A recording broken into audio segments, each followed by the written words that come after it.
Bom dia. Hoje nós iremos relembrar os conceitos dos múltiplos, divisores e números primos. Então vamos lá. Sobre múltiplos, né? Nós já sabemos que os múltiplos seguem uma sequência, né? Um padrão. Então nós temos aqui alguns exemplos. Os múltiplos de 7, por exemplo, serão 0, 7, 14, 21, 28, 35, 42, 49, 56, 63, 70, 77 e assim por diante. E como já estudamos, os múltiplos são infinitos. Assim como os múltiplos de 3 são 0, 3, 6, 9, 12, 15, 18, 21, 24, 27, 30, 33, 36 e assim por diante até o infinito. Foi possível vocês perceberem um padrão acontecendo? O que te lembra? Um tempinho para vocês pensarem. Se quiser, pause o vídeo. Então vamos lá. Qual é o padrão que vocês conseguiram perceber no múltiplos de 7? Que ele está indo de 7 em 7, correto? Qual é o padrão que vocês perceberam dos múltiplos de 3? Que eles estão indo de 3 em 3. Uma coisa importante a se lembrar é que todos os múltiplos iniciam do 0, certo? Muitos se confundem que o primeiro seria o 1. Porém, se o 1 fosse o primeiro múltiplo dessa sequência, seria 1 mais 3, 4, correto? Então, como que os múltiplos de 3 não teriam o número 3? Seria estranho, correto? Como saber se um número é múltiplo de outro? Para saber se um número é múltiplo de outro, basta a gente dividir este número pelo número que se quer saber. Se o resto dessa divisão for 0, ou seja, uma divisão exata, então esse número será múltiplo do outro número. Vejamos um exemplo numérico. Então, nós temos aqui o número 805. Nós queremos saber se 805 é múltiplo de 7. Para isso, basta dividi-lo por 7. Então, montamos aqui essa continha. Então, vamos lá. 805 dividido por 7. Você pode dividir 8 por 7 ou 80 já agora no começo. Começando pelo 8. Se eu dividir 8 por 7, lembra que nós aprendemos isso na divisão? Quantas vezes o 7 cabe dentro do 8? Uma vez, correto? Então, esse 1 nós colocamos exatamente aqui, no quociente. E quanto que é 1 vezes 7? 7. 7 menos 8, ou 8 tira 7, sobra 1.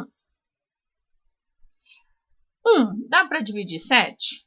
Não. Então, descemos o 0. Agora, nós temos o número 10.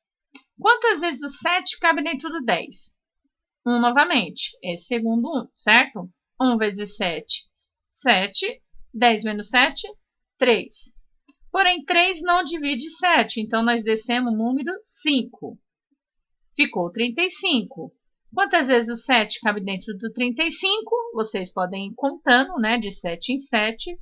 Então, nós encontramos o número 5. Na tabuada, 5 vezes 7, 35.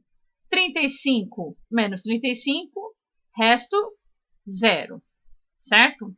Se o resto é 0, então, logo o resultado foi exato. Quando o resultado é exato, não sobra nada, nós podemos concluir que 805 é sim um múltiplo de 7. Podemos dizer que 805 é múltiplo de 7 e também que 805 é divisível por 7. As duas afirmações são equivalentes. Apesar de a gente estar falando uma palavra que lembra divisão, vamos lembrar que uma operação é inversa da outra, assim como multiplicação e divisão. Vamos agora falar de divisores. Após nós entendermos os conceitos de múltiplos, que lembra a multiplicação, vamos complementar com os divisores. Então, vamos começar por esse exemplo. Dizer que 24 é múltiplo de 4 é o mesmo que dizer que 24 também é divisível por 4. Nós já vimos essa afirmação anteriormente. E ainda dizer que 4 é divisor de 24 é a mesma coisa que dizer que 4 é um fator de 24. Escrevendo 24 como produto de dois números naturais, nós teremos as seguintes possibilidades. Então, nós temos várias formas de escrever o número 24, através dessas multiplicações, desse produto. Então, nós temos aqui, 24 é a mesma coisa que 1 vezes 24, 24 é a mesma coisa que 2 vezes 12, 24 é a mesma coisa que 3 vezes 8 e 24 é a mesma coisa que 4 vezes 6. Então, lembra do 4 que nós falamos? 4 é um dos fatores desta multiplicação, que resulta no 24. Então, 4, sim, é um divisor de 24. Assim, o número 24 possui 8 fatores, ou podemos chamar eles de divisores. Seriam 1, 2, 3, 4, 6, 8, 12 e 24. Está vendo aqui? 1, 2, 3, 4, 6, 8, 12 e 24. São todos os números dessa composição da multiplicação. Podemos escrever também dessa maneira, tá? D, o 24 entre parênteses, e dentro das chaves, nós temos os divisores, correto? Algumas observações. O número 1, ele é divisor de todo número natural, então ele vai ser divisor de todos os números que você está procurando divisores. E também podemos concluir que o maior divisor de um número será sempre ele mesmo. Veja bem, aqui o maior divisor é 24. Quem é o número que nós estamos dividindo? 24, certo? Então, aqui nós vamos pensando na tabuada. Por quê? Porque senão você teria que dividir 24 por todos os números que vocês chegassem em divisões exatas. Então, é um método mais prático e rápido, ok? Pensando na tabuada. Lembrando que a tabuada, ela é infinita, correto? Só que aqui a gente quer resultados que dê como resultado 24, tudo bem? Vamos falar agora dos números primos. Existem números que possuem somente, então, dois divisores, por isso que nós abordamos a ideia de divisores. Seria o 1 e ele mesmo. Esse tipo de número nós chamamos ele de números primos. Antes de nós continuarmos sobre o conceito de números primos, vamos entender um pouquinho da história dos números primos. Os números primos são átomos da matemática. Já em 300 a.C., Euclides provou que existia uma quantidade infinita de números primos. E a dica para um padrão no aparecimento é uma obsessão para alguns gigantes da matemática, inclusive até hoje. Um problema tão difícil que atormentou os matemáticos que se atreveram a solucioná-lo. Alguns desistiram em desespero e outros enlouqueceram. Os matemáticos já provaram, por exemplo, que há infinitos números primos. No entanto, não conseguiram ainda encontrar um padrão para essa formação, para a formação dessa sequência. O mais próximo que nós conhecemos é o número de Mersenne. Quem quiser pode pesquisar aí, número de Mersenne, é um padrão, tá? Mas que não é possível encontrar todos os números primos existentes. O maior número primo conhecido, que nós conhecemos atualmente, tem 24 milhões de dígitos, ou seja, mais de 1,5 milhões do que um número primo que foi recorde em 2017 e que pode ser escrito desta maneira aqui, tá? Uma forma de potenciação que ao longo dos anos a gente vai desenvolvendo cada vez mais a ideia de potenciação. E aqui está a fonte para quem quiser estudar um pouquinho mais sobre essa descoberta. Outra curiosidade é que em junho de 1954, um dos caras mais conhecidos do mundo na área da matemática, Alan Turing, conhecido também como o pai da ciência da computação, ficou famoso como matemático que decifrou o enigma da máquina de criptografia alemã, acelerando a queda do nazismo. Então, ele contribuiu para o fim da Segunda Guerra Mundial. Um fato pouco conhecido é como a hipótese de Hellman ajudou a decifrar esse código. Isso daqui refere-se a outras teorias. Então, existem inúmeros matemáticos que utilizaram isso daí.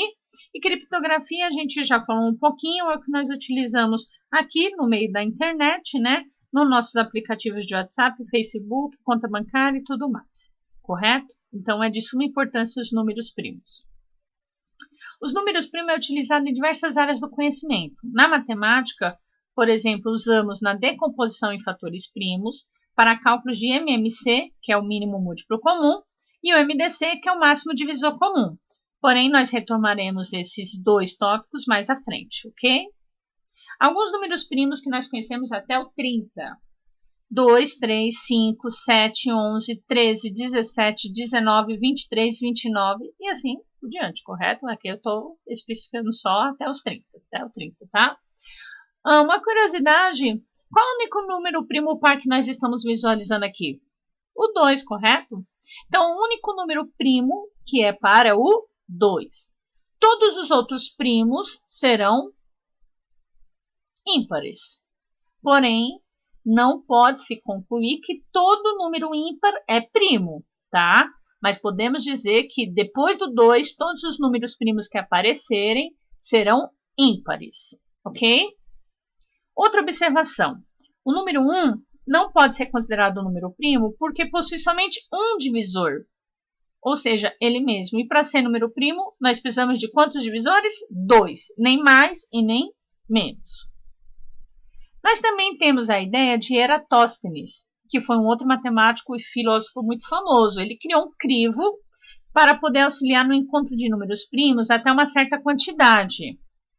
Uma ideia é usar o critério de divisibilidade. Vocês podem pesquisar um pouco mais, nós estudamos isso o ano passado, tá? Porém, eu não vou entrar muito no detalhe, porque a atividade que vai ser solicitada do caderno que vocês receberão da prefeitura, que eu coloquei aí também no Classroom, vai estar propondo uma atividade, tá? Então, fica aí para vocês poderem estudar um pouquinho a mais.